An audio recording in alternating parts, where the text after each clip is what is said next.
ಧರ್ಮರಾಯಸ್ವಾಮಿ ದೇಗುಲದ ಅಧಿಕಾರಿಯಿಂದ ಚಿನ್ನ ಕದ್ದ ಆರೋಪ ಕೇಳಿಬರ್ತಾ ಇದೆ. ಮುಜರಾಯಿ ಇಲಾಖೆ ಇಒ ನಾಗರಾಜ್ ವಿರುದ್ಧ ಕಳವು ಆರೋಪ ಕೇಳಿಬರ್ತಾ ಇರುವಂತದ್ದು.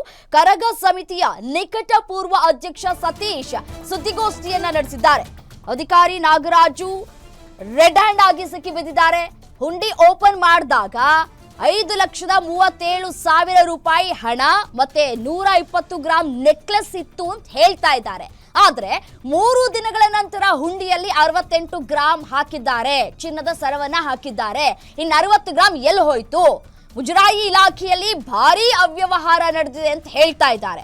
ಒಟ್ಟು 5 ಅಧಿಕಾರಿಗಳು ಇದರಲ್ಲಿ ಶಾಮೀಲಾಗಿದ್ದಾರೆ ಅಂತ ಹೇಳಿ ಗಂಭೀರವಾದಂತಹ ಆರೋಪವನ್ನ ಮಾಡ್ತಾ ಇದ್ದಾರೆ. ಬರೀ ಆರೋಪ ಮಾಡಿದ್ರೆ ಸಾಕಾಗೋದಿಲ್ಲ, ಇದಕ್ಕೆ ಸಾಕ್ಷಿಗಳು ಬಹಳ ಪ್ರಾಮುಖ್ಯತೆಯನ್ನ ಕೂಡ ಪಡೆದುಕೊಳ್ಳುತ್ತೆ. ತನಿಖೆ ಆಗುವಂತಹ ಸಂದರ್ಭದಲ್ಲೂ ಕೂಡ ಅಷ್ಟೇ ಸಾಕ್ಷಿಗಳನ್ನ ಕೇಳ್ತಾರೆ. ಕೋರ್ಟ್ನಲ್ಲೂ ಕೂಡ ಬೇಕಾಗಿರೋದು ಸಾಕ್ಷಿ. ಸೊ ತಹಶೀಲ್ದಾರ್ ಅರವಿಂದ್ ಬಾಬು ಮತ್ತೆ ಈ ADC Jagadish, EO Nagaraj, AC Purushottam ಈ ಅವ್ಯವಹಾರದಲ್ಲಿ ಭಾಗಿಯಾಗಿದ್ದಾರೆ ಅಂತ ಹೇಳಿ ಸತೀಶ್ ಹೇಳ್ತಾ ಇದ್ದಾರೆ. ಕರಗ ಸಮಿತಿಯ ನಿಕಟಪೂರ್ವ ಅಧ್ಯಕ್ಷ ಸತೀಶ್ ಗಂಭೀರವಾಗಿ ಆರೋಪವನ್ನು ಮಾಡ್ತಾ ಇದ್ದಾರೆ.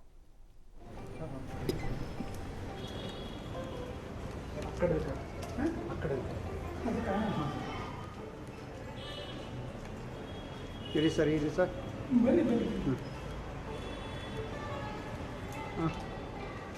ಮೇಡಮ್ ಬನ್ನಿ. ಹಾಂ ಕಾಣುತ್ತೆ ಅಮ್ಮ. ಹಾಂ ಹಾಕಿ ಸರ್.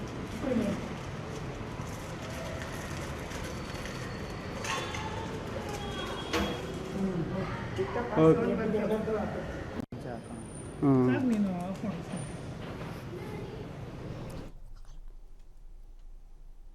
ಸತೀಶ್ ಅವರು ಗಂಭೀರವಾಗಿ ಆರೋಪ ಮಾಡ್ತಾ ಇದ್ದಾರೆ. 5 ಅಧಿಕಾರಿಗಳ ವಿರುದ್ಧ ಗಂಭೀರವಾಗಿ ಆರೋಪ ಮಾಡ್ತಾ ಇದ್ದಾರೆ. ಎಸಿ ಪುರುಷೋತ್ತಮ್ ಈ ಅವ್ಯವಹಾರದಲ್ಲಿ ಭಾಗಿಯಾಗಿದ್ದಾರೆ ಅಂತ ಕೂಡ ಅವ್ರು ಹೇಳ್ತಾ ಇದ್ದಾರೆ. ಈಗ ಅವರು ಹೇಳ್ತಾ ಇದ್ದಾರೆ 160 ಗ್ರಾಂ ಚಿನ್ನ ಇತ್ತು ಅಂತ ಹೇಳಿ. 160 ಗ್ರಾಂ ಚಿನ್ನ ಇತ್ತು ಅನ್ನೋದೇ ಆದರೆ ಅದಕ್ಕೂ ಕೂಡ ದಾಖಲೆಯನ್ನು ಅವರು ಕೊಡಬೇಕಾಗತ್ತೆ, ಅಥವಾ ಈ CCTV ಫುಟೇಜ್ಗಳನ್ನು ಕೂಡ ಅವರು ನೀಡಬೇಕಾಗತ್ತೆ.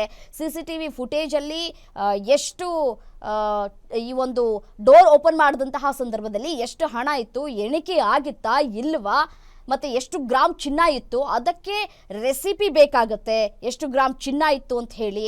ಸೊ ಹಾಗಾಗಿ ಅದರ ಒಂದು ತೂಕವನ್ನು ಕೂಡ ಮಾಡಬೇಕಾಗತ್ತೆ. ಮತ್ತು ಈಗ ಏನು 60 ಗ್ರಾಮ್ ಹಾಕಿದ್ದಾರೆ ಅಂತ ಹೇಳಿ ಏನು ಹೇಳ್ತಾ ಇದ್ದಾರೆ ಅದಕ್ಕೇನೋ ರೆಸಿಪಿ ತೋರಿಸ್ತಾ ಇದ್ದಾರೆ. ಎಷ್ಟು ಗ್ರಾಮ್ ಇದೆ 60 ಗ್ರಾಮ್ ಅಂತ ಏನೋ ಆ ಒಂದು ರೆಸಿಪಿಯಲ್ಲಿ ತೋರಿಸ್ತಾ ಇದ್ದಾರೆ. ಸೊ ಹಾಗಾಗಿ ಎಲ್ಲವೂ ಕೂಡ ದಾಖಲೆಗಳು ಇಲ್ಲಿ ನೀಡಬೇಕಾಗತ್ತೆ. ಬರೀ ಆರೋಪ ಮಾತ್ರ ಆಗಬಾರ್ದು, ಆರೋಪಕ್ಕೆ ತಕ್ಕಂತೆ ಸಾಕ್ಷಿಗಳನ್ನು ಕೂಡ ನೀಡಬೇಕಾಗತ್ತೆ ಸತೀಶ್ ಅವರು.